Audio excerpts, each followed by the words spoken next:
श्रीवासादिगौरभक्तवृंद हरे कृष्णा कृष्णा कृष्णा हरे हरे हरे राम राम राम हरे हरे।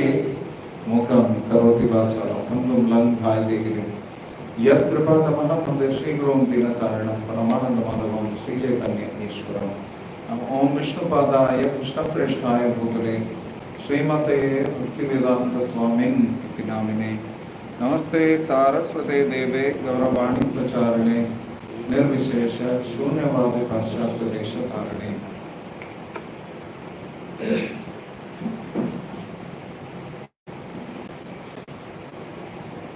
हरे कृष्णा।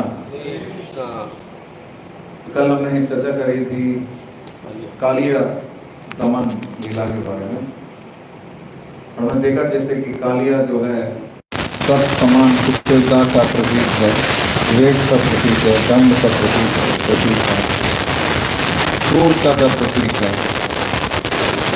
श्री कृष्ण के सुंदर देह को देखने के बाद भी उसके अंदर का विष निकला नहीं, तो इसलिए कृष्ण को उसी के फंड के ऊपर नाचना पड़ा। नाचकर उसके अंदर से जो विषैली जितने भी पदार्थ थे उनको भी निकाला, विषैला स्वभाव में निकाला। आज हम चर्चा करेंगे पूतना के वध का, जो कि भगवान मुश्किल से 30 दिन के भी नहीं थे उस समय की बात है। भगवान मतलब शुरू कर दिया था पहले से ही अपना ड्यूटी। जयतु देवम देवकी नंदनोयम जयतु कृष्णम विष्णु वंश प्रदीपम जयतु मेघश्याम कोमलांगम जयतु पृथ्वी भार नाशम मुकुंदा। तो पृथ्वी के भार का नाश करने के लिए प्रकट हुए थे, इसलिए उनका नाम मुकुंद भी है, मुक्ति प्रदाता, मुक्ति देने वाले, इसलिए मुकुंदा। और बचपन से ही कृष्ण के बारे में डर है कंस को। कृष्ण जब से पैदा हुए हैं, पैदा होने वाले थे, उसके पहले ही चल रहा है उनके अंदर डर। भय से कृष्ण की सेवा कर रहे थे। अनुकूल स्मरण नहीं है कृष्ण का। अनुकूल या ना कृष्ण अनुशीलनम भक्ति उत्तम भक्ति का लक्षण है कि अनुकूल भाव से कृष्ण का स्मरण कर रहे हैं, भक्ति की विधियों का अनुशीलन कर रहे हैं। लेकिन कंस ने तो प्रतिकूल भाव से स्मरण किया था। फिर भी भय से भी, क्रोध से भी, स्नेह से भी, क्रोधात द्वेषात भयात स्नेहात जैसे भी कृष्ण की सेवा कर सकते हैं तो भी लाभ है। तो क्योंकि कंस को पहले से डर था, तो कंस को जैसे पता चला कि देवकी का 8वां पुत्र ही मारने वाला है, तो उन्होंने छोड़ दिया। बाकी पहले 7 को तो छोड़ सकते हैं, लेकिन तो नारद मुनि ने आकर, क्योंकि कृष्ण का आगमन उनको और एक्सेलरेट करना था, जल्दी बुलाना था, नारद मुनि ने जाके बताया कि हाथ की उंगलियां 1 2 3 4 5 6 7 8 यहाँ से हैं, यहाँ से कैसे बता, तो कौन सा बालक है, क्या कैसे बता सकते हो। तो फिर कंस ने पहले से लेकर सबको मारना शुरू किया। उतना ही नहीं, मथुरा मंडल में जितने भी बच्चे थे, नवजात शिशु थे, सबका वध करने के लिए उन्होंने आदेश दिया था एक चुड़ैल गायन पूतना को, जिसके साथ उन्होंने संधि स्थापित कर ली थी। पूतना अघासुर बकासुर ब्रदर्स थे, ब्रदर सिस्टर थे। क्या परिवार सोचा, एक अघासुर, एक भगासुर और एक पूतना, क्या कॉम्बिनेशन है। तो उनके साथ भी संधि कर ली थी यार। कंस ने सबको या हरा दिया था, अपने पक्ष में कर लिया, या उनके साथ संधि कर ली, जिनको हरा नहीं सकता था। तो उनके लिए सारा काम करने के लिए तैयार थे ये। और उनको बताया कि वहां पे जितने भी मथुरा मंडल के जितने भी संतान हैं, इन सबका वध कर दो। यह आसुरी प्रवृत्ति, जो काम आसानी से हो सकता है उसको नाक को ऐसे छूने के बजाय ऐसा नहीं, ऐसे छूते, सबको मारने क्या जरूरत है। जैसे कि भूख मिटानी है, इसके लिए पेड़ पौधे फल फूल पर्याप्त है। लेकिन हम जानवर को खिलाएंगे पौधे और उसके बाद जानवर को मार के खाएंगे, अगर ना को ऐसे छूना है। मतलब भूख तो वैसे भी मिट सकती है। आप 10 को मारेंगे, 20 को मारेंगे, भूख मिटानी है। 10 को मारने से भूख मिट जाती है तो वो करेंगे कि 20 को मारेंगे? बोलिए, इतना सोचना नहीं चाहिए, मुझे डर लग रहा है। तो कम से कम मारे ना। तो ऐसा नहीं कि जितने भी मांसाहारी हैं वो वेजिटेरियन नहीं खाते, वो वेजिटेरियन भी खाता है, नॉन वेजिटेरियन भी खाता है, मतलब हद है। या फिर बच्चे को गर्भ में ही गर्भ छिद्र कर देते हैं, अबॉर्शन। ये कितना बड़ा धोखा है जीव के प्रति। तो जन्म लेने के लिए तैयार है, उसको बोले नहीं नहीं तुम्हें अंधेरे में मार दूंगा। इस प्रकार की आसुरी प्रवृत्ति अभी भी है। कंस तो कम से कम बाहर दृष्टि से पूरी तरह असुर था। यहाँ तो मतलब हम आपके फरिश्ते हैं बोल के सफेद कोट डाल के डॉक्टर आते हैं और बच्चे को मार देते हैं, फरिश्ते। और माँ खुद मार देती है।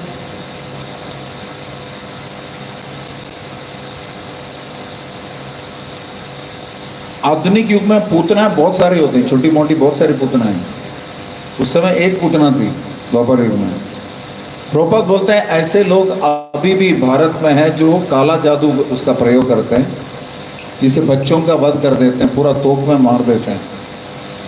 और खास करके भारत के उत्तर पश्चिम, विदूर उत्तर पश्चिम भाग में अभी भी ऐसे लोग हैं जो कि काले जादू का प्रयोग करते हैं, ऐसा प्रभुपाद बताते हैं। और इनको बताया जाता है कि वृक्ष के डाली को, गिरे हुए वृक्ष के डाली के ऊपर सवार होकर वो चलते थे आकाश में, इसलिए उनका नाम था खेचरी। खे मतलब आकाश, खेचरी बताया जाता है। प्रभुपाद उनको पूतना को खेचरी बोलते हैं। तो कंस के आदेश के अनुसार पूतना ने अपने स्तन के अग्रभाग में, जहाँ से बच्चे दूध पीते हैं, वहाँ पर उन्होंने लेप लगा दिया हलाहल विष का। बताया जाता है कि जो सृष्टि के संहार के लिए जितना पर्याप्त है उतना शक्तिशाली है हलाहल विष, उसको लगा दिया और अपना वेश बदल दिया, अपना रूप बदल दिया। इतनी सुंदर थी, उनके अंग लावण्य का वर्णन है दशम स्कंद में। जितने भी सौम्य सौंदर्य होना चाहिए, स्त्री समान, स्त्री सहित जो भी सौंदर्य है उनमें था। इतनी सुंदर थी, लोगों ने सोच लिया कि लक्ष्मी जी है। और लक्ष्मी जी तो स्वाभाविक है कि अपने पति कृष्ण को देखने के लिए आई होंगी। तो किसी ने उनको नहीं रोका। जितने भी ब्रज के साधारण गोपियां थी तो सरल स्वभाव की थी, जिनके कुछ समझ में नहीं आ रहा था कि ये कौन डायन आ रही है। मुंह में राम, बगल में चोरी। तो पूतना वहां आई और उसको अंदर तक आने के लिए दे दिया, गर्भगृह तक, पूरे घर के अंदर तक जाने के लिए दे दिया। हाथ में कमल भी थी उसके, इतनी सुंदर थी। मेरे पास एक सुंदर पिक्चर है, देखिए ये है सामने जो दिख रही है, ये वाली पूतना है। पीछे जो दिख रही है असली पूतना है, ये है रूप। इस रूप में थी और सबने, रोहिणी जी और यशोदा मैया, सबने अलग कर दिया। लगभग वस्त्र रोहिणी माता के समान ही पहन रखे थे उसने। और अंदर प्रवेश किया और बच्चे को अपने गोदी में ले लिया स्तनपान कराने के लिए। अब यहाँ पर बहुत सारी शिक्षाएं हैं हमें समझने के लिए। सबसे पहले समझने की बात है, बच्चे के लिए सबसे अधिक स्नेहशील, सबसे अधिक विश्वासजनक व्यक्ति कौन है? और 7 प्रकार की माताएं हैं शास्त्र के अनुसार। स्वयं की मां, राजपत्नी, द्विजपत्नी, गुरुपत्नी, गाय, धात्री, अर्थात जो दूध पिलाने वाली या बच्चे के प्रसव में मदद करने वाली, और धरा मतलब पृथ्वी, 7 माताएं हैं।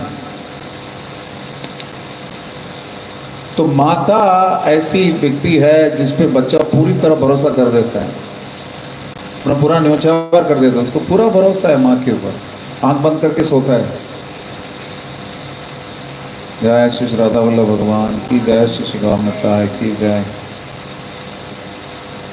मैं सोच रहा था माधव भक्त क्यों फोन नहीं उठा रहा है। माधव भक्त है ना, माधव की सेवा में लगा।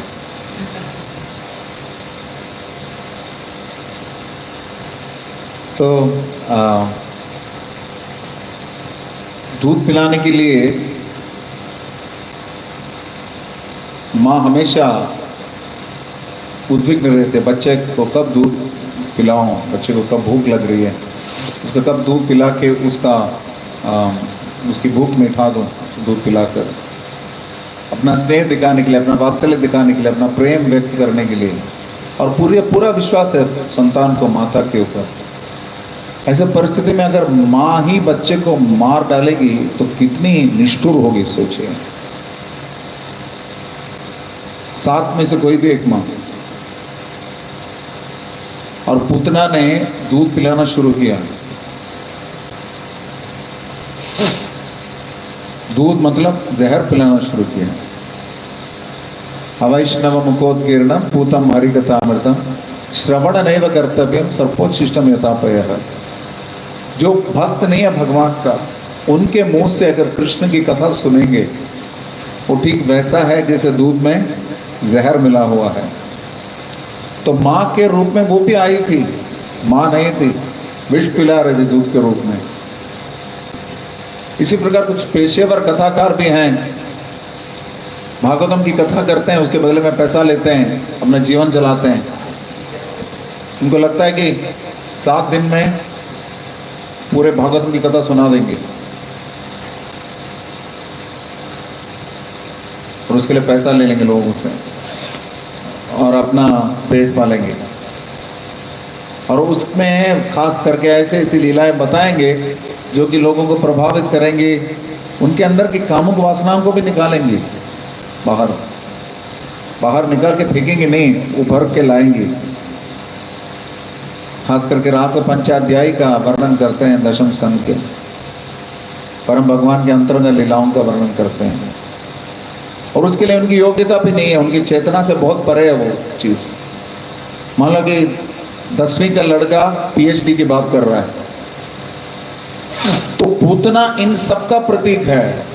पूतना ढोंगी गुरु का प्रतीक है, भक्तिनाथ ठाकुर बोलते हैं ढोंगी गुरु का प्रतीक है, जो कि अपने चेतना से परे विषय वस्तु के बारे में जो गुरु बोलता है या अपने शिष्यों को बताता है, वो भी ढोंगी गुरु है।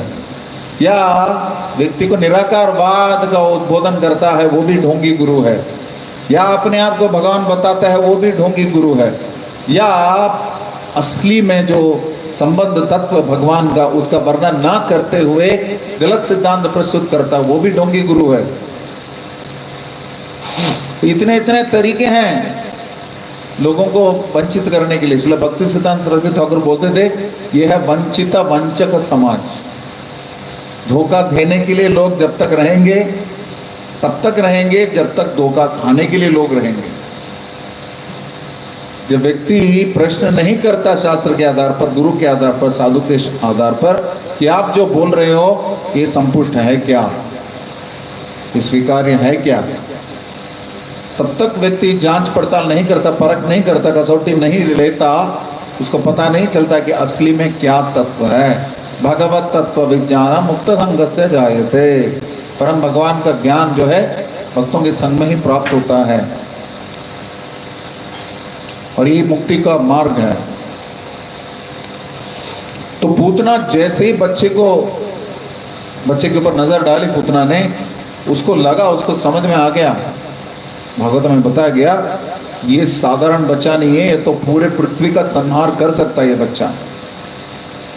और श्रील प्रभुपाद बोलते बहुत महत्वपूर्ण बात है, क्योंकि हर जीव के हृदय में भगवान रहते हैं। उसको ये एहसास दिला देते हैं कि कौन है वो, ये पता तो चल जाता है उनकी स्थिति का। तो पूतना ने उसको क्या बोलते हैं, पालना बोलते हैं, पालन बोलते हैं, पालना।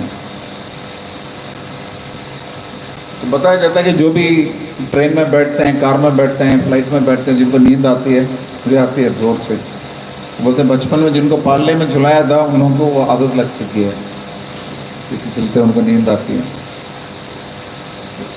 कुछ लोगों को उसकी भी जरूरत नहीं, बस भागवतम क्लास में बैठना पड़ता है या जपमाला हाथ में लेना पड़ता है। एक भक्त ने मुझे बताया था, तो जी मैं तो 6 घंटा सोता हूँ, 7 घंटा सोता हूँ, लेकिन जैसे माला हाथ में उठाता तब नींद आती है। वो होता है ना, माइंड रिलैक्स हो जाता है माला करने से, पूरा आदमी सो जाता है। तो पूतना ने जब पालने पर लेटे हुए कृष्ण को देखा तो कृष्ण ने आंख बंद करके रखी थी। इसके पीछे बहुत सारे कारण बताते हैं आचार्य हमारे। इसमें एक कारण यह बताया गया क्योंकि उन्होंने, कृष्ण नहीं चाहते थे कि मैं ऐसे व्यक्ति का दर्शन करूं जितने इतने बच्चों का वध किया है। इसका दर्शन मैं कैसे कर सकता हूं, बच्चों का वध किया है उसने, एक भाई ने, इसका दर्शन मैं कैसे कर सकता हूं, उसकी तरफ देखूंगा ही नहीं, आंख उठाकर देखूंगा भी नहीं। वध करना तो गलत है, बच्चे का वध करना, मासूम बच्चे का, वो भी माँ के नाते, या काले जादू से कितनी बड़ी गलतफहमी है कि इसको यही जीवन का तत्व भी मालूम नहीं, इतना बड़ा गलत काम किया है, बाकी लोगों को अपना पूरा जीवन जीने का अवसर नहीं दिया। बहुत इस भाव से उन्होंने आंख बंद कर ली। या कुछ लोग बोलते हैं इतने बच्चों को जिसने मारा है अब मुझे मारने के लिए आई है, इसलिए आंख बंद कर लिया। क्योंकि अगर आंख खुला रखते तो पूतना को भी मोहित कर सकते थे भगवान, ये एक संभव है। या पूतना डर भी जाती थी, या अपना भय भी दिखाना चाहते थे बच्चे के रूप में, भगवान अपना भय भी दिखाना चाहते थे, या उसके ऊपर अपना शक्ति दिखाने के लिए बस भगवान को दृष्टि डालनी पड़ती थी।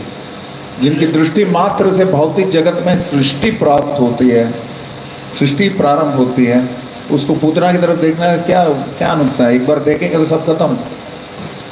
फिर ये भी बताया गया कि आगे जाकर दूध पिलाने वाली है, मैं अपने माँ का कैसे वध कर सकता हूँ, इसकी भी लज्जा हो रही थी, भगवान को उन्होंने आंख बंद कर दिया। भगवान ने इसलिए भी आंख बंद कर दिया आगे कि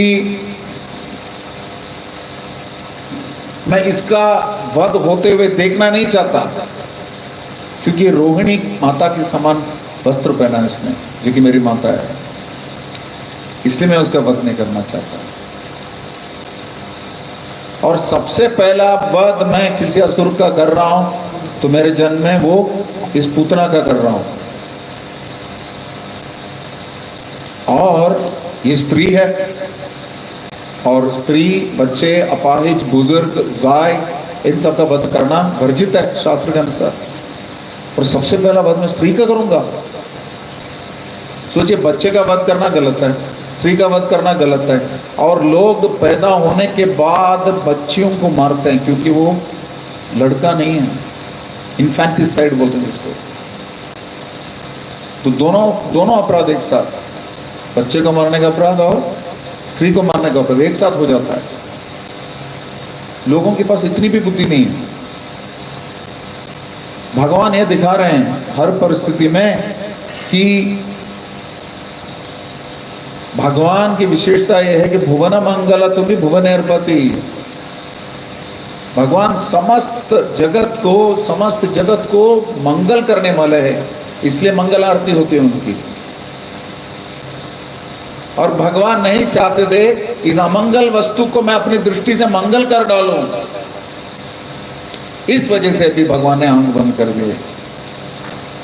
तो इतने सारे कारण आचार्य बताते हैं कि क्यों पूतना को देखते ही कृष्ण ने अपने आंख बंद कर दिए। तो जैसे भी हो, कृष्ण का नाम है अनंता, लेकिन यहां पर पूतना के लिए वो कौन थे? अंतक। कृष्ण का नाम अनंत है, लेकिन इनके लिए तो अंतक है। ये दोनों विपरीत शब्द हैं, विरोधाभासात्मक शब्द हैं। और इसलिए पूतना ने अपने गोद में उस शिशु को रखा जो समय और स्थान से जिसकी कोई परिधि नहीं है, जिसकी कोई सीमा नहीं है, जिनसे मृत्यु साक्षात डरता है, जिनसे भय साक्षात भयभीत होता है, उसको अपने गोद में रखा। अब दूसरा, पूतना का व्यवहार इस प्रकार था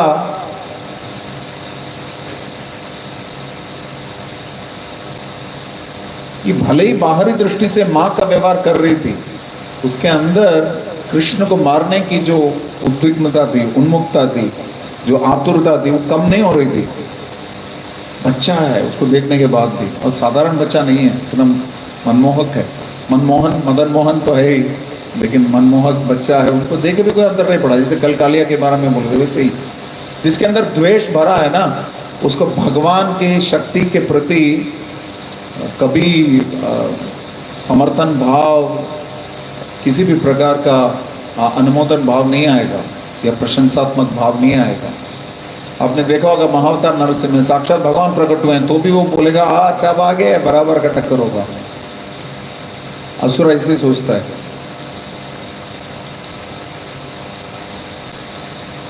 तो पूतना बिल्कुल अपने उद्यम से विचलित नहीं हुई, मैं इसको मार के रहूंगी।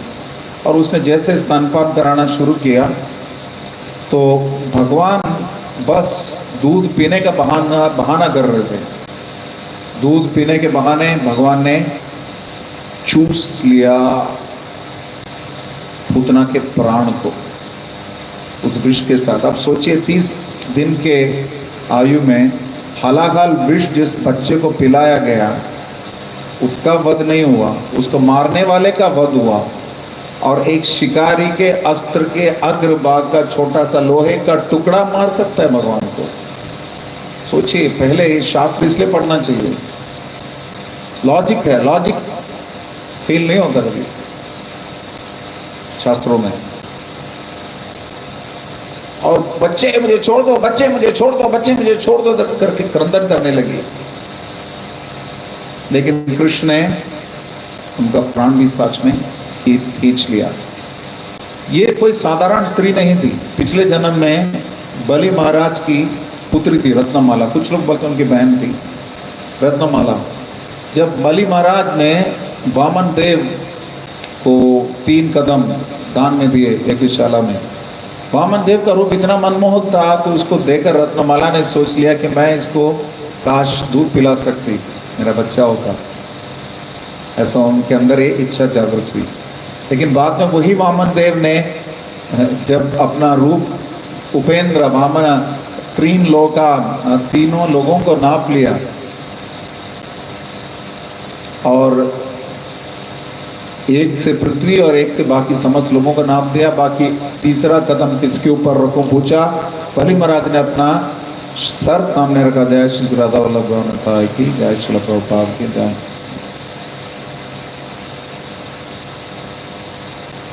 उन्होंने न सिर्फ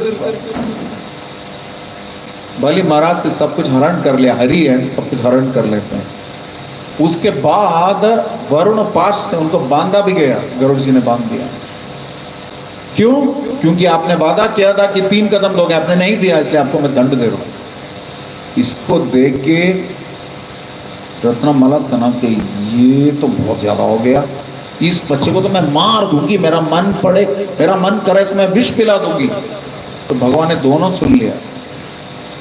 दूध पिलाना चाहते हो ठीक है, विष पिलाना चाहते हो ठीक है, दूध में विष मिला के पिलाओ। इसलिए वही रत्नमाला बनी पूतना। इसलिए मध्वाचार्य अपने महाभारत तात्पर्य निर्णय में एक संकेत देते हैं, जो शूर्पणखा थी रामलीला में वही पूतना बनी, ऐसा भी वर्णन आता है। लेकिन प्रमुख आचार्य रत्नमाला का ही वर्णन करते हैं। और जब मां के रूप में दूध पिलाकर बच्चे का वध करना चाहा और परम भगवान ने कृपावश और कृतज्ञतावश, क्योंकि दूध पिला रही है, भगवान भावग्राही हैं, भले ही विष पिला रही थी लेकिन दूध पिलाने की दृष्टि से आई हुई, भगवान उसमें से सकारात्मक लिया। हमारे लिए सोचिए क्या शिक्षा होगी। विष पिलाने के लिए कोई व्यक्ति आया है, निस्सहाय अबोध बालक शिशु के पास, वो बालक तक ये समझ रहा है कि इनको मुझे माता का दर्जा देना चाहिए, भले ही मुझे विष पिला रही है। तो हम हमारे प्रति जो नकारात्मक भावना के साथ जो आते हैं, हम उनके प्रति क्या भावना रखें, सोचिए ना। भगवान स्वयं शिक्षा दे रहे हैं। 30 दिन का बच्चा, हम लोग 30 साल के हो चुके हैं, 60 साल के हो चुके हैं, 30 साल के अनुभव के हो चुके हैं, फिर भी हम नहीं सीखते। ये समझने वाली बात है कि पूतना को भगवान ने विष के साथ प्राण भी ले लिया, वहां पर नहीं छोड़ा। यशोदा मैया को जो स्थान दिया गया वही स्थान पूतना को भी मिला। अहो बकीयम स्तन कालकूटम, बोलिए अहो बकीयम, अहो बकीयम स्तन कालकूटम। अहो बकी मतलब बकासुर की बहन बकी। अहो बकीयम, बकी कौन? पूतना। स्तन कालकूटम, स्तन पे उसने कालकूट विष का लेप किया है। जिघाम से आपाय, जिघाम से आपाय, दूध पिलाने की दृष्टि से, आपा मतलब दूध। अदप्यसाध्वी, असाध्वी, अदप्यसाध्वी, दूध पिलाने के लिए आई थी लेकिन थी कौन? असाध्वी थी। लेकिन कृष्ण ने उनके साथ क्या व्यवहार किया? ले भेगदीस धातृचितम, धात्री के समान उनको दर्जा दिया। तथोन्यम, इनके अतिरिक्त, तथोन्यम इनके अतिरिक्त। कम वा दयालुम शरणम व्रजेमा। सुखदेव गोस्वामी को श्लोक बताया कि ऐसे वो आसक्त हो गए भागवतम के प्रति, भगवान के प्रति, कि इनसे बढ़कर और मैं किसका शरण लूं, जो कि अपने दूध के माध्यम से विष पिलाने के लिए जो आई थी बकी, उसको भी अपने धात्री का दर्जा देकर उन्होंने उद्धार कर लिया। और किसका मैं शरण ग्रहण करूं? कम्वा दयालु शरणम व्रजम, इनसे बढ़कर कौन कृपालु है? इनसे अतिरिक्त, इनके अतिरिक्त और कौन है जिसका मैं शरण ग्रहण कर सकता हूं? ऐसा सुखदेव गोस्वामी पाद भी बता रहे हैं आगे। और जब यही श्लोक पुंडरीक विद्यानिधि के सामने बताया गया, पुंडरीक विद्यानिधि अपने, जो कि असली में वृषभानु थे, राधा रानी के पिता, गौर लीला में वृषभानु बन के आए और इसलिए आगे जाकर उनके शिष्य बने कौन? गदाधर पंडित, जो कि कौन थे? बापा, बापा बोलते थे। बापा मतलब वैसा वाला नहीं, और भी कुछ धर्म के लोग पिताजी को बापा बोलते हैं। बंगला में भी होता है। और भी धर्म की बात हो रही है, भाषा की बात नहीं हो रही है, समझो। जहाँ पर बैठे हैं और भी धर्म ही बोल सकते हैं। तो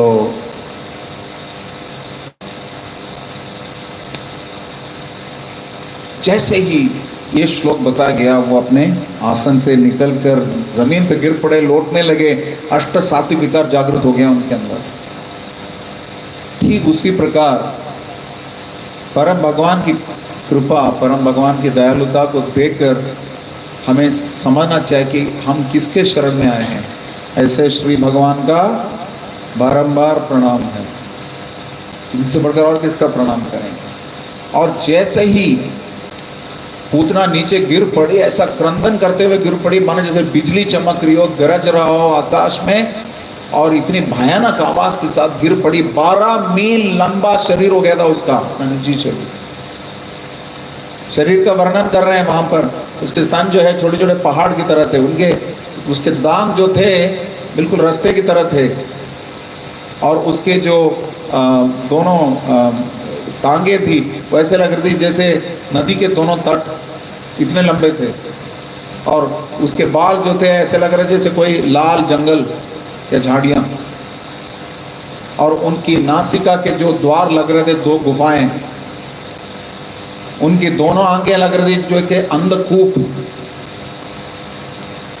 लेकिन जब उसके शरीर को जलाने लगे थे, उनको कम से कम 1 महीना लगा, लगभग 1 महीना लगा, 1 हफ्ता लगा। बताया जाता है कि उसमें से इतना सुंदर सुगंध उत्पन्न हो रहा है जैसे अगुरु जलाते हैं ना, फ्रैंकिनसेंस, ऐसा सुगंध आ रहा था क्योंकि भगवान ने स्पर्श किया था। इसलिए पूतना बाहरी दृष्टि से भी शुद्ध हो गई, आंतरिक दृष्टि से भी शुद्ध हो गई, क्योंकि आध्यात्मिक जगत में उसको स्थान मिल गया। और क्या किया उसने? भगवान को विष पिलाया। सोचिए कितने कृपालु हैं हमारे भगवान, विष पिलाने वाले को ये स्थान मिल रहा है। तो अगर भक्ति हम ढंग से करेंगे, अनुकूल्य न कृष्णानुशीलनम करेंगे, तो कितना लाभ होगा हमें।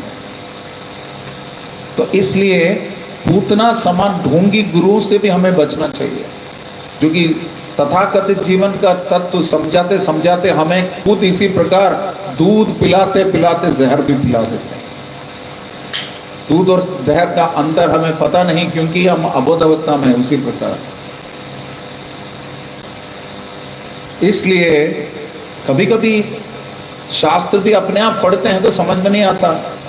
जिसे माँ को भी पता नहीं चला, वैसे तो शास्त्र तो माँ है, माँ को भी पता नहीं चला कौन है पूतना है। इसलिए कभी सही संग में अगर शास्त्र का अध्ययन नहीं किया तो भगवान को समझ नहीं सकते, संबंध तत्व समझ में नहीं आएगा। अपने आप बुक्स पढ़ के नहीं होता। भागवता पढ़ा किया वैष्णव रस्ताने, श्री स्वरूप दामोदर गोस्वामी बताते हैं। भागवत पढ़ना है तो किसके पास जाना है? वैष्णव के पास जाना है, भागवतों के पास। भागवत स्थान है, वैष्णव स्थान है, उनके पास जाकर सीखना चाहिए। और श्रील भक्ति सिद्धांत सरस्वती ठाकुर ने बहुत सारे शिक्षाएं इसमें से निकाली दी। उन्होंने बताया कि बद्ध जीव के अंदर से कुटिलता निकालने के लिए बहुत सारा यम नियम चाहिए, व्यवस्था की आवश्यकता है। एक प्रामाणिक गुरु ही वो दिला सकता है, ढोंगी गुरु दिला नहीं सकता। और उन्होंने ये भी बताया जो पूतनाएं हैं जिनका मुख्य उद्देश्य है, जैसे ही किसी के अंदर आस्तिकता उभर आती है उसको दबोच लेते हैं, उसका वध कर देते हैं। अंकुरित होने वाले श्रद्धा को ही मार डालना, जिसे बचपन में ही मार डालना, मतलब यही है, कोमल श्रद्धा का ही वध कर देते हैं पूतना। लेकिन यहाँ पर जो इन पूतनाओं के प्रयत्न से जो असली आस्तिकवादी हैं, जो कि परम भगवान हृदय से जानना चाहते हैं, जो सत्यनिष्ठ हैं, भगवान को समझने की असली उनके अंदर इच्छा है, ऐसे लोग कभी मूर्ख नहीं बन सकते।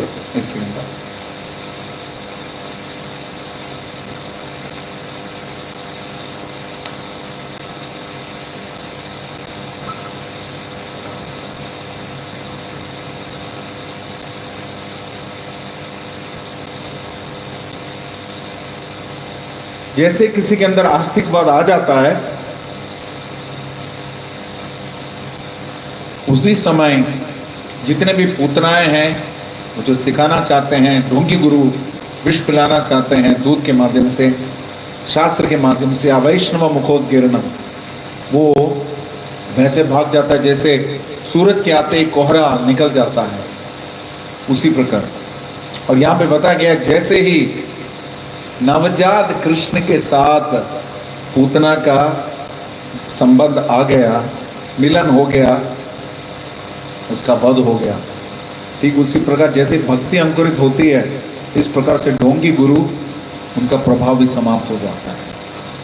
और ये इसलिए भक्ति सिद्धांत ठाकुर बता रहे हैं कि कंस जो है, जैसे बच्चा पैदा होते ही उसका वध करना चाहता था ना, इसका मतलब है कंस जैसे कई सारे लोग हैं जो परम सत्य को उभर के बाहर आना नहीं चाहते, आने नहीं देना चाहते, उसको पहले ही दबाना चाहते हैं, शक्ति को दबाना चाहते हैं कि परम सत्य के बारे में लोग जाने ना, भगवान के बारे में जाने ना, इसलिए उसको समाप्त करना चाहते हैं। कुछ भी आध्यात्मिक वस्तु हो उसको समाप्त करना चाहिए। मंदिर जाना मतलब आउट ऑफ फैशन है, भगवान मतलब कोई गाली है, ऐसा हो गया है। धर्म निरपेक्षता को आस्तिक, नास्तिकता को धर्म निरपेक्षता के नाम पे लोग उसका प्रचार करते हैं। धर्म निरपेक्षता का मतलब ये नहीं कि भगवान नहीं है, धर्म निरपेक्षता का मतलब है प्रत्येक धर्म दूसरे धर्म के अंदर जो समानताएं हैं और विविधताएं हैं उनको समझते हुए उस परम भगवान जो कि कई नामों से जाने जा सकते हैं उनकी उपासना कर सकते हैं। हमारे गुरुदेव श्री गोपाल कृष्ण गोस्वामी गुरु महाराज बोलते थे कि सारे धर्म दो चीजें सिखाते हैं, एक कैसे भगवान का प्रेम जागृत करना, दूसरा कैसे पापमय जो आदतें हैं उनको छोड़ना। ये दो चीजें सारे धर्म सिखाते हैं अपने अपने स्तर के अनुसार। तो उनके बीच का समानता हमें ढूंढ निकालना पड़ेगा। जो कंस जैसे लोग हैं उनके साथ दोस्त मिल जाते हैं, पूतना, अकासुर, बकासुर, ऐसे बहुत सारे लोग मिल जाएंगे। तो जैसे ही किसी के अंदर आस्तिकता जागृत होना शुरू हो जाता है, वो पूतना जैसे ढोंगी गुरुओं का शिकार बन जाता है, उनके हाथों में गिर जाता है। और पूतना जो जीतना चाहती थी, जीतने वाली थी लगभग, ये ठीक उसी प्रकार है जैसे कुछ लोग आस्तिकता के नाम पर ढोंग करते हैं, असली में पीछे नास्तिकवाद है। भगवान तक का नाम लेते हैं, हरे कृष्ण मंत्र जप का भी प्रचार करेंगे, लेकिन अंत में बोलेंगे आपको भगवान बनना है। अहंग्रोपासना, खुद की उपासना करते हैं, या पंचोपासना, सूर्य, गणपत्य, सौरेय, गणपत्य, शाक्त, शैव अथवा वैष्णव, 5 प्रकार की उपासना करते हैं। इन सबका उद्देश्य अंततोगत्वा उपासना छोड़ देनी चाहिए, भगवान बन जाना चाहिए। जैसे ही परम तत्व के ऊपर से माया, परम तत्व जो अपने आप को भूल चुका है, उसके ऊपर जो माया का प्रभाव है, माया का यवनिका है, पर्दा है, वो जैसे निकल जाता है व्यक्ति भगवान बन जाता है। ऐसे सोचने वाले लोग हैं, ये भी पूतना वाले लोग हैं। व्यक्ति अपने तपस्या के बल पर, योग के बल पर भगवान बन सकता है, ऐसा सोचते हैं लोग। और ऐसे पूतनाओं का वध भगवान करते हैं जब असली धर्म का जागरण होता है, जो कि भागवतम के माध्यम से हम फैला सकते हैं इस भागवत धर्म को। इसलिए धर्म प्रोज्जित कैटवो अत्र परम निर्मत्सराणाम सताम, जो कि पूरी तरह मात्सर्य भाव से, द्वेष से रहित भक्तों का आस्वादन का विषय वस्तु क्या है? श्रीमद् भागवतम है। जैसे श्रीमद् भागवतम का उदय हुआ है, पुराणार्थ अधुनोदिता, इसलिए अधर्म के सिद्धांत सारे दूर हो गए। जो भी धोखा देने वाला धर्म, उसको लात मार के निकाला गया भागवतम से। प्रोज्जित कैटव अत्र परम निर्मत्सराणाम, कैटव धर्म को लात मार के निकाल दिया गया। इसलिए जब भागवतम का अध्ययन, नित्यम भागवत सेवया, इसका मतलब क्या है? क्या है?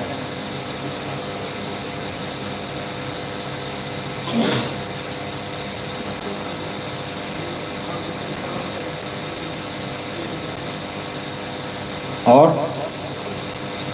व्यक्ति भागवत की सेवा करना। नित्यम भागवत सेवा का मतलब सिर्फ ये नहीं कि ग्रंथ पढ़ना और श्रवण करना। व्यक्ति भागवत की सेवा करना, जो कि भागवत का सेवा करता है, भागवत की सेवा जो करता है उसकी सेवा करें। मेरी बात नहीं कर रहा हूँ, भागवत की सेवा नहीं कर रहा हूँ, बता रहा हूँ जो असली में भक्त हैं, असली में जो भक्त हैं, भागवतम की सेवा कर रहे हैं, उनकी सेवा करें। उन्नत श्रेणी के भक्त हैं, उनकी सेवा करें। ऐसा जितना करेंगे तो हमारे अंदर जितने भी भक्ति भवते नैष्टिकी, निष्ठा के साथ हमारी भक्त हृदय में भक्ति बैठ जाएगी। कैसे? नष्ट प्रायेषु अभद्रेषु, जितने भी अभद्र वस्तुएं हैं, कलमश है, कलंक है, वो सब निकल जाएगा। प्रभुपाद बोलते हैं एक जगह 75% सफाई हो जाती है, लगभग प्रायेषु अभद्रेषु। इसलिए इस भागवतम का भागवतों के संग में हमें समझना चाहिए इसके विषय वस्तु को, और असली प्रामाणिक गुरु परंपरा से जुड़ना चाहिए। जैसे पूतना जैसे ढोंगी गुरुओं के वश में नहीं आना चाहिए, और तब हमारे हृदय में भी कृष्ण का जन्म होगा। श्रील प्रभुपाद की। अब कुछ समय है, किसी को कोई प्रश्न है तो पूछ सकते हैं। यस बोल।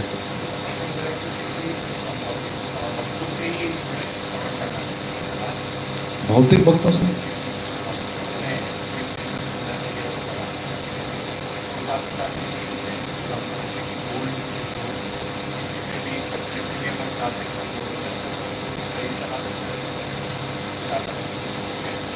Good question. प्रभु जी का प्रश्न है कि वैसे तो बताया जाता है कि पंडित व्यक्ति वो है जो कूड़े से भी सोना निकाल सकता है। दूसरा ये भी बताया गया कि अवैष्णव व्यक्ति से सुनना नहीं चाहिए भागवत कथा। इसका सामंजस्य इस प्रकार से हो सकता है कि हमें पता नहीं कि इसमें सोना क्या है, वो समझना है तो हमें वैष्णव से ही समझ में आएगा। वैष्णव हमें शास्त्र चक्षु प्रदान करते हैं, एक ही वस्तु को देखकर इसी माइक का सदुपयोग दुरुपयोग दोनों वैष्णव बताएंगे, लेकिन अपने आप में हम सक्षम नहीं हैं कि ये कचरा है, देखना भी उसके लिए भी हम सक्षम नहीं हैं। तो फिर उसमें से सोना निकालने की क्या बात है? उतनी दक्षता अभी हमारे अंदर नहीं है, या है भी तो वो रिस्क नहीं लेना चाहिए। इसलिए बेहतर है कि सुनेंगे तो वैष्णव के मुखारबिन से ही सुने, क्योंकि वैसे कलयुग में इतना दोष है। तो स्वाभाविक है कि भागवत जो कि भागवत का सूर्य जिसका उदय हुआ है, इस पे भी कभी कभी जैसे मायावाद के बादल छा जाते हैं। सार्वभौम भट्टाचार्य को बोलते हैं श्री चैतन्य महाप्रभु, आपने जो भाष्य दिया है उसने तो असली अर्थ को ढक दिया है, आत्माराम श्लोक को। तो ऐसे गलत टीकाकार बहुत मिल जाते हैं। हम चैतन्य महाप्रभु नहीं है जो कि उसको समझ सकते हैं। जन सामान्य उल्लू बन जाता है। अधिकतर लोग, आप सोचिए, व्यक्ति भगवान बनना चाहेगा, सेवक बनना चाहेगा, साधारण व्यक्ति, उसको विकल्प दिया, तो उस परिस्थिति में भागवतम से वो कैसे तत्व निकालेगा कि मुझे भगवान की सेवा करनी है? उसको लगेगा कि कृष्ण इतना सुंदर सब कर रहे हैं, मैं भी कृष्ण बन सकता हूँ। और उसका बढ़ावा देने वाला एक कथाकार भी मिल जाएगा उसको सुन के दोनों क्या बोलते हैं उसको, लालची गुरु ढोंगी चेला, नरक में करे ठेलम ठेला,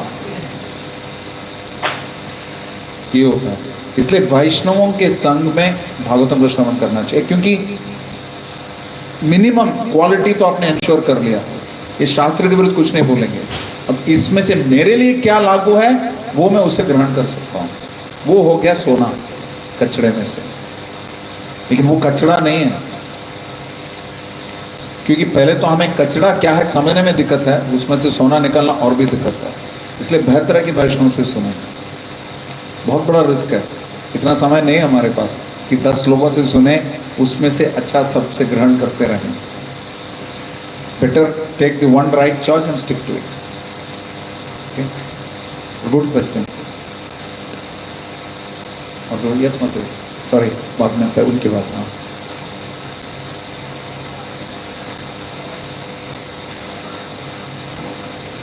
जोर से बोलो, जय माता दी।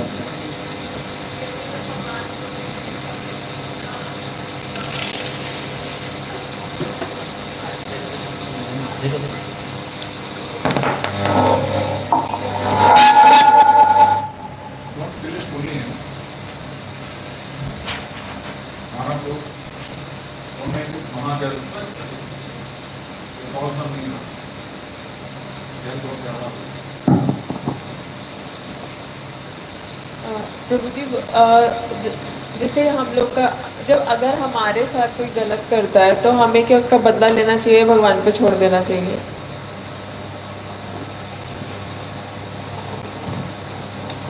बदला से बदला लेना चाहिए। हरे कृष्ण। हमारे गुरुदेव बोलते थे नहले पे दहला कभी नहीं करना चाहिए, क्योंकि हमें पता नहीं जो कर्म की प्रतिक्रिया हमारे ऊपर आ रही है, क्या हमारे किए हुए कर्म का प्रतिक्रिया है, क्या ये नए कर्म का चक्र शुरू कर रहा है। क्योंकि कर्म का सिद्धांत बहुत ही क्लिष्ट है, समझने में जटिल है। क्योंकि हमें पता नहीं है, हमें ना नया चक्र शुरू करना चाहिए, ना किसी पुराने प्रतिक्रिया को आगे बढ़ावा देना चाहिए। क्योंकि आपने मुझे कुछ किया, मैंने आपको कुछ किया, और फिर आपने मुझे कुछ किया, मैंने आपको, ये चलता रहेगा, ये चक्र चलता रहेगा। और जब तक ये चक्र चलता रहेगा, आपको भी शरीर लेना पड़ेगा, मुझे भी शरीर लेना पड़ेगा। जब तक मैं आपका कर्म का एजेंट बनूंगा, आप मेरे कर्म का एजेंट बनेंगे, हम दोनों को जन्म लेते रहना पड़ेगा, क्योंकि कर्म के वजह से शरीर बनते हैं। तो आप पाकिस्तान हो जवान हो, मैं इंडिया का जवान हो, आपको सोचते हुए मैं आपके ऊपर गोली मार रहा हूँ, आप मेरे ऊपर गोली मार रहे हो। आप पाकिस्तान का ध्यान लगाते हुए अगले जन्म में पाकिस्तान में पैदा हो रही हो, मैं इंडिया का ध्यान लगाते हुए इंडिया में पैदा हो रहा हूँ। क्या फायदा हुआ? अगले जन्म में मैं आपके ऊपर गोली चलाऊंगा, आप मेरे ऊपर गोली चलाओगे फिर दोबारा। तो कर्म का चक्र ऐसे चलता रहेगा। इसलिए बेहतर है कि उस साइकिल को कहाँ काटना चाहिए। जितना अपने से सहन कर सकते हैं, जितना उन्नत अधिकारियों को हम सूचना दे सकते हैं उतना दे दें, या उतना सरकार एवं अन्य जितने भी उनके प्रतिनिधि हैं उनको भी दे सकते हैं। केस के अनुसार व्यक्तिगत दृष्टि से जितना हो सके सहन करना अच्छा। जैसे तुकाराम महाराज को कांटे के लाठी से मारा था ब्राह्मण ने, क्योंकि कोई कारण नहीं था, क्योंकि तुकाराम महाराज फेमस थे और कुछ नहीं। क्योंकि सारा माल मसाला उनके पास जाता था, वो कुछ लेते भी नहीं थे, सारा विठल की सेवा में लगा देते थे।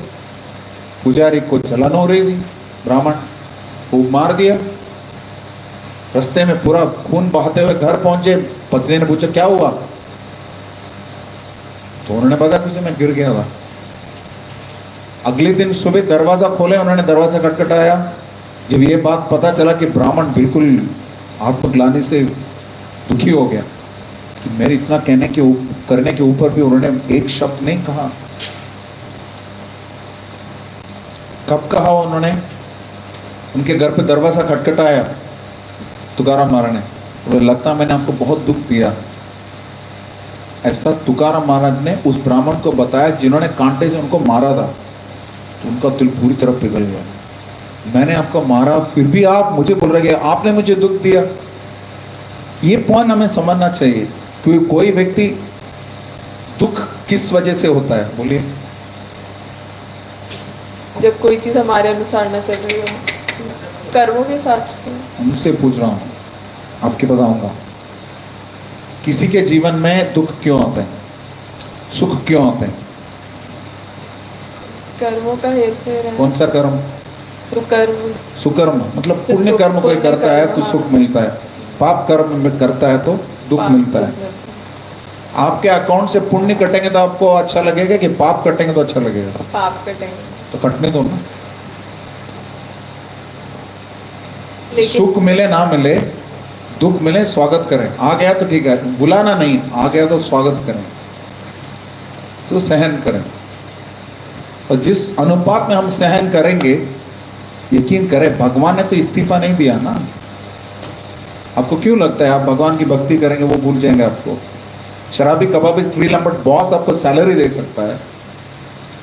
मांस मज्जा मल मूत्र से बना हुआ पति पत्नी का, पत्नी पति का ध्यान रख सकती है। माँ बाप जिनको जो खुद शाश्वत नहीं है, बच्चे को आशीर्वाद देते हैं जुग जुग जियो। तो अखिलांड कोटि ब्रह्मांड नायक कृष्ण आपका ध्यान नहीं रखेंगे? आप थोड़ा सहन कर लोगे तो। इसलिए ब्रह्मा जी बोल रहे हैं दशम स्कंद में, तत्तेनुकंपाम सुसमीक्षमानो, बोली मेरे बात, तत्तेनुकंपाम सुसमीक्षमानो भुंजान एव आत्मकृतं विपाकम। कंजूसी मत करना, ढंग से बोलना। आत्मकृतं विपाकम। दोबारा भारतीय बोल के मत घूमना, ये श्लोक दोबारा बोल नहीं सकते, तो तिरंगी लोग नहीं हमें कोई भी। हृद वाक वपुर्भिर हृद वाक वपुर्भिर विदधन नमस्ते। एक श्लोक को मैंने 3 में काट के कहा, तभी भी बोल नहीं पा रहे हो। जीवेतयो मुक्तिपते सदाय बाग। जो कि पिताजी का, अमीर पिताजी का, अगर आप उनके बेटे हो, उनकी पुश्तैनी जायदाद आपको मिलनी है, तो आपको क्या करना है? कुछ नहीं करना, बस जिंदा रहना है। ठीक उसी प्रकार जो व्यक्ति जो भी हो रहा है समान दृष्टि से परम भगवान की कृपा के रूप में देखता है, ते अनुकंपा, ये आपकी कृपा है। ते अनुकंपा सुसमीक्षमाना। समीक्षमाना मतलब सुख हो दुख हो दोनों दृष्टि। सम ईक्षा, ईक्षा मतलब दृष्टि, जो देखता है। समीक्षमा, इसलिए हम हिंदी में भी बोलते हैं ना समीक्षा, दृष्टिकोण। दो समान दृष्टि। कृष्ण खुद बोल रहे हैं समोहम सर्वभूतेषु, सुख दुख दोनों के प्रति सुसमीक्षमाना। भुंजान एवं आत्मकृतम विपाक, जो भी हो रहा है मेरे कर्म की वजह से हो रहा है। आत्मकृतम विपाक, विपाक मतलब विपत्ति, डेंजर। आत्मकृतम मेरे वजह से हो रहा है, ऐसा व्यक्ति सोचता है। मेरे साथ इससे भी बदतर होना था, आपकी कृपा से सस्ते में कट गया। और ऐसा सोचते हुए व्यक्ति क्या करता है? हृदय से, हृद वाक वपु, शरीर से भगवान का गुणगान करते हैं। भगवान आप कितने महान हैं। जो गुणगान जो व्यक्ति करता है ऐसा, उसके लिए क्या है? मुक्ति पदेश दाय बाग, उसके लिए मुक्ति का मार्ग खुला हुआ है। ठीक जैसे उस पिता का बेटा जिसको कुछ नहीं करना बस जिंदा रहना, दाय बाग, उसको वैसे ही जायदाद मिल जाएगी। वैसे ही मुक्ति का, भगवान का वैकुंठ राज हमारे लिए उपलब्ध है, अगर हम इसी प्रकार हर परिस्थिति में कृष्ण का हाथ देखें, जिसको बोलते हैं कृष्ण भावना अमृत। हर परिस्थिति में कृष्ण के हाथ को देखना, इसी को कृष्णा कॉन्शियसनेस बोलते हैं। International society for Krishna consciousness का मतलब यही है, हर परिस्थिति में। सुख में क्या सिमरन सब करें, दुख में करें ना, कोई वो सब बोलते हैं ना। एक्चुअली ना सुख में करते हैं ना दुख में करते हैं लोग, भगवान का स्मरण ही नहीं करते, बिल्कुल नहीं होता। बस होता है जब चिता जलने वाली है तो राम नाम सत्य बोल देते हैं बेचारे, भगवान बुरा ना माने। और फिर सब बोलेंगे मरना तो सबको है, क्या कर सकते हैं, तुम तैयार हो क्या? सब आपको पता है ना, श्मशान वैराग्य। कोई भी कब्रिस्तान से या श्मशान घाट के बगल में से जाएगा, 1 सेकंड के लिए उसके दिमाग में आएगा जीवन में क्या रखा है, 1 सेकंड के लिए आएगा, फिर सुबह चला जाएगा। ठीक है, ऐसे ये प्रसव वैराग्य भी बोलते हैं। माँ को, प्रत्येक माँ जो है एक बच्चे को पैदा करती है, उसको लगता है तो हो गया बहुत, दोबारा बच्चा पैदा नहीं करूँगी, तो दूसरा जन्म है। तो सच है, दूसरा जन्म है माँ के लिए। और मेरी नानी माँ को मुझे याद है 8 बेटियां हुई, और मेरे नानी माँ के भाई को, जो मेरे बड़े मामा थे, जो भी है वो जो भी बोलते हैं उनको दादा मामा तो नाना मामा जैसे भी, तो उनको तो 9 बच्चे थे। इनका भी रिकॉर्ड तोड़ दिया उन्होंने। इनका वैसे बैलेंस था, 6 लड़कियां और 3 लड़के। मेरी नानी माँ को 8 के 8 लड़कियां थी। तो पुराने ज़माने बहुत सारे ऐसे होते थे, कभी कभी पूरा फुटबॉल टीम होता था घर पे, कभी कभी गोल्फ कोर्स हो जाता था, 18 बच्चे। तो ये परिस्थिति में भी माताएं हमेशा सोचती हैं कि मुझे दोबारा प्रसव नहीं करना, इसको प्रसव वैराग्य बोलते हैं, प्रभुपाद बोलते हैं, और श्मशान वैराग्य। तो व्यक्ति तैयार नहीं होता मृत्यु को देखने के लिए, दुख देखने के लिए, अपने कष्ट देखने, कुछ स्वीकार नहीं है, मैं सब मेरे हिसाब से चलना चाहिए। और अगर कुछ नहीं हुआ, लास्ट में एक कथा बोल के समाप्त करता हूँ इस पॉइंट को, कि एक अफ्रीकन अमेरिकन टेनिस प्लेयर थे, आर्थर एश। उनको विंबलडन में खिताब मिला उनको, he was a Wimbledon champion, the first African American male to win Wimbledon. उनको एड्स हो गया, किसी इंजेक्शन की वजह से एड्स कॉन्ट्रैक्ट हो गया। तो बहुत अच्छे ईसाई थे वो। तो उनसे पूछा गया कि आप इतने बड़े भक्त हो, आपने कभी भगवान से नहीं पूछा मेरे साथ ऐसा क्यों हो रहा है? तो उन्होंने बताया कि अमेरिका में करोड़ों बच्चे हैं, उसमें से लाखों बच्चे अफ्रीकन अमेरिकन बच्चे हैं, उसमें से हजारों बच्चे खेलते हैं कुछ ना कुछ, उसमें से सैकड़ों बच्चे टेनिस खेलते हैं, उसमें से दसों बच्चे प्रोफेशनल टेनिस खेलते हैं, उसमें से इक्का दुक्का जो है ग्रैंड स्लैम खेलता है, वो भी उसमें भी कम लोग विंबलडन खेलते हैं। जब उसमें भी 2 ही बच्चे थे और उसमें मुझे जब विंबलडन का चषक मिला और मैंने उसको अपने सर के ऊपर रखा, तब तो मैंने नहीं पूछा भगवान मेरे साथ ऐसा क्यों हो रहा है, तो अब मैं क्यों पूछूं। ओम तत्सत।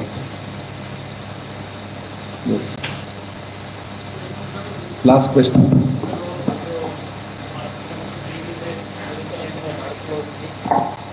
तो कैसे याद इनको हम रख सकते हैं, कैसे करें? क्या याद रखें? श्लोक जैसे श्लोक, अच्छा जी। अच्छा।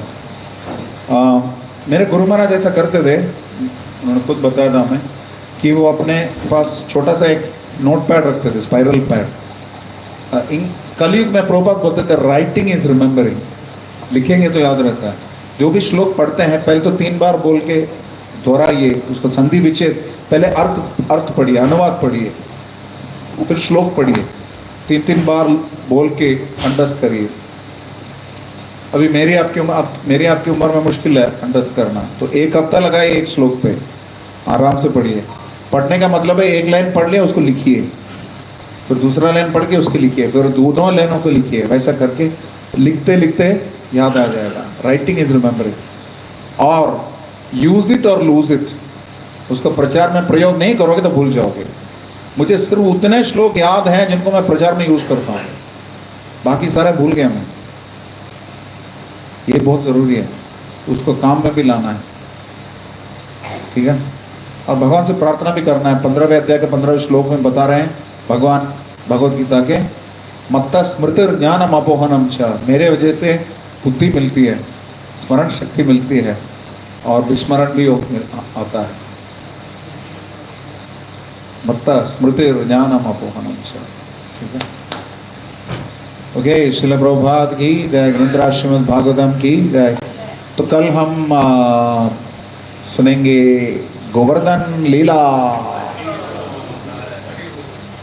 क्योंकि मैं थोड़ा शॉर्टकट मार रहा हूँ, तो मुझे अभी आते आते कॉल आया कि कल सुबह इस्कॉन दिल्ली में मुझे क्लास देना है। आज अभी भी बताया गया, रास्ते में बताया गया, और अभी तो रात को जाके सोने ही है, सुबह राधा प्रसाद की आरती करनी है, उसके बाद जितना समय मिलेगा सुबह पढ़ूंगा। वही टॉपिक है कल, गोवर्धन लीला, तो वहाँ जो पढ़ूंगा उसको यहाँ पे चेप दूंगा। हरे कृष्णा। हरे कृष्णा। तो बहुत बहुत धन्यवाद करते हैं कृष्ण कॉन्फ्रेंस का, ये बहुत ही सुंदर अपना उद्धार करते हैं। तो प्रभु के लिए हम लोग एक बार जोर से इस महामंत्र लेंगे, हरे कृष्णा कृष्णा कृष्णा हरे हरे, हरे राम श्रील प्रभुपाद की जय, गौर प्रेमानंदे। तो आप सब भक्तों के लिए प्रसाद है। हरे कृष्णा।